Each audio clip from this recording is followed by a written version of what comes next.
Alright YouTube, it's just another quick video here. So today I had my Rampage MT out with the brand new O'Neill Brothers engine and JetPro pipe, and started to break it in a little bit, idling around. Ran a tank through it, and then later on took it to the park, being pretty gentle at it. Ran it for a while, and then I just started to open it up a little bit. Today what I broke was the upper suspension arm. So you can see the thingamabobber hanging out here. Here is a normal, intact, working upper suspension arm.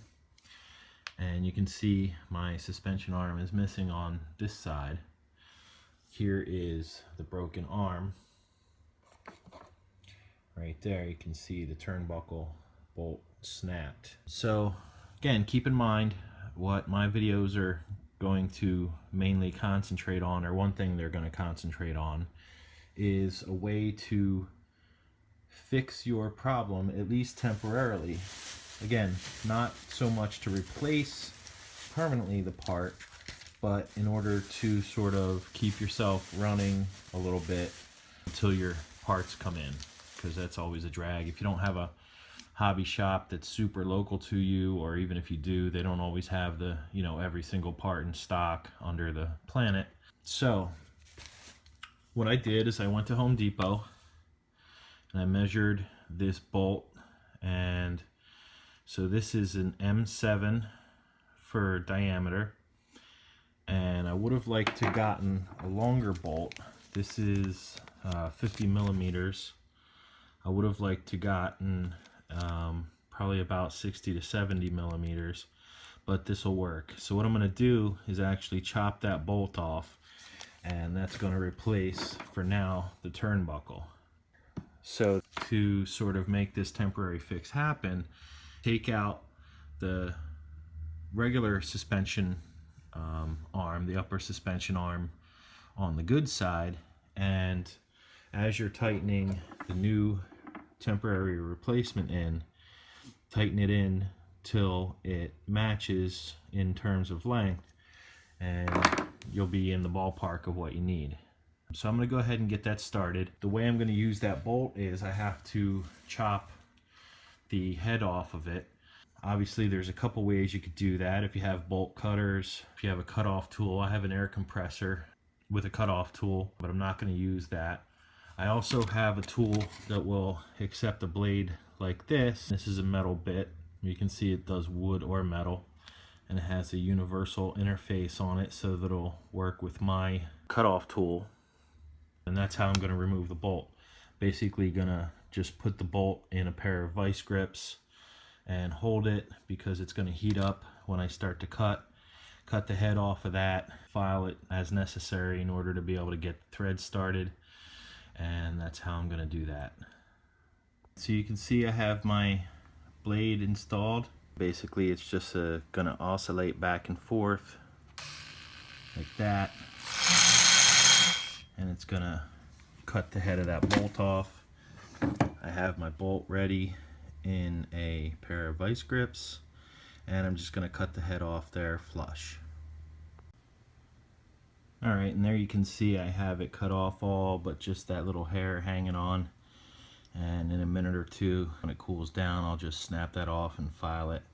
I recommend when you're doing something like this, either do it over your kitchen sink or have some sort of plastic, like one of those office mats that you can put down under a desk or something. Put that under your coffee table. I don't have one of those yet. I'm gonna pick one of those up soon. That way you can, anytime you're gonna create any kind of dust or dirt or metal filings or anything like that, you want to be able to vacuum it up. So there's that.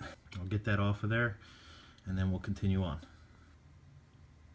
Alright, so one of the reasons I chose to use the type of blade that I did is because this bolt was broken off flush. So I also wanted to cut off a little bit of the collar there so I could expose part of that bolt so that I'd be able to get it out with the vice grips.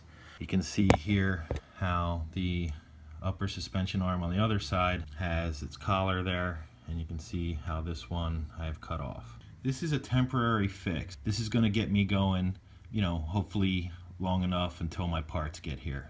That's kind of my overall philosophy and what I'm trying to do. You know, look at temporary repairs to keep myself and hopefully you on the road long enough, because we all hate that downtime.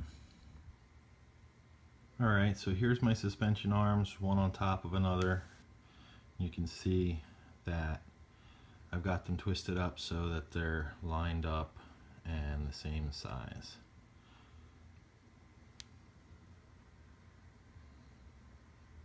Right? And this is not going to hold forever. I shortened that collar. That bolt's a little bit shorter than the turnbuckle to begin with. You know, but if this lasts me a day or two, great. That's kind of my whole purpose there. One thing you're going to hear me say over and over again in my videos is whenever you take a part out, I always put the hardware back where it goes, just finger tight so I don't lose it and so I know where it goes back again.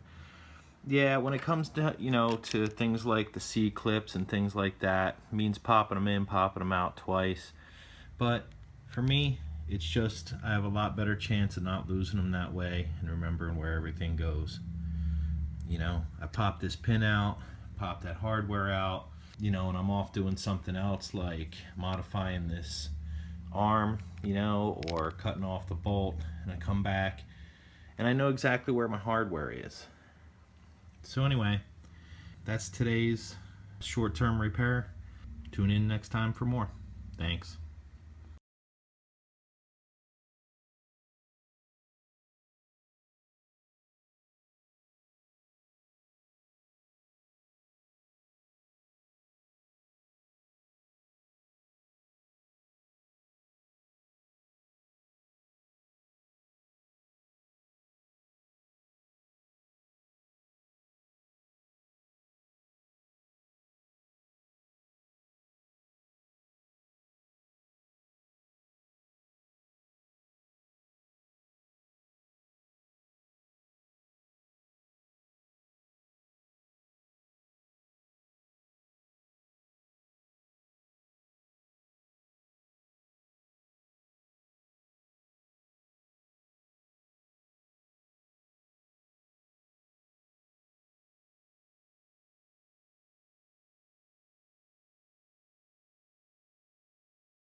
One last thing before I go.